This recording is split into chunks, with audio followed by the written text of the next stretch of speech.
And we have some breaking news at this hour. World Cup winning Springbok wing James Small has died. He was 50 years old. And joining me in studio is journalist Egbert Boesak. Thank you so much for your time. Welcome.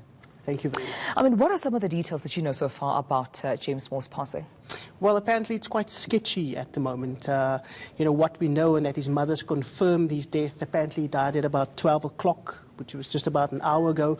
I believe he was on his way from Cape Town to Johannesburg, and that he's had a heart attack. And just to give you some details, he was quite a fit rugby player. He was quite one of those iconic figures in South African rugby. So I think to fans and to a lot of people, it will come as quite a shock. He was part of that iconic 1995 Rugby World Cup team, that won the World Cup against the All Blacks in 1995. So I think most of the rugby fraternity, local and international, would probably still be in shock. His mother confirmed his death, so and he apparently had a heart attack. So I think everyone in the rugby world and fraternity is still in shock. Right. And just speaking to his mother, did she say anything about any arrangements that have been made, or is it still early? Because you did just mention it's been an hour. Yeah, it's been an hour, so it's still a bit. But I think as the news will filter through, a lot of people will react. I understand there's lots of his former teammates that obviously only have heard now.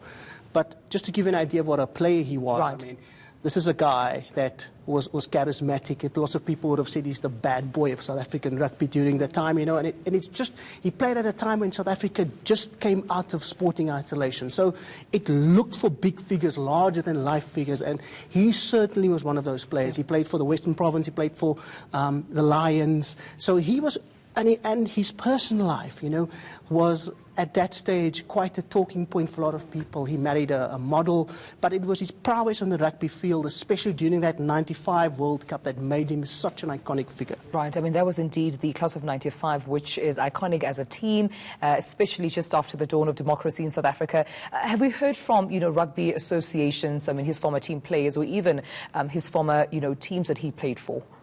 Not at this stage is what I can gather. I'm sure the news will filter through. But to give you an idea of the sort of what made him such an iconic player, and which will shock people as well, his news is that he did some really incredible stuff on the field. Anybody that will talk about that 95 World Cup, stopping Jonah Lomu and that great All Black team on the day, I mean, the tackles that he made, that will go down in folklore, or his finishing. And to give you an idea, I think he holds the record of being the first South African player to be sent off in a test match. He got a red card from referee Ed Morrison in '93 and a tour to Australia. It's those type of things that made him this charismatic figure that we talk about now. Thank you so much. Egbert will be, of course, following the story through.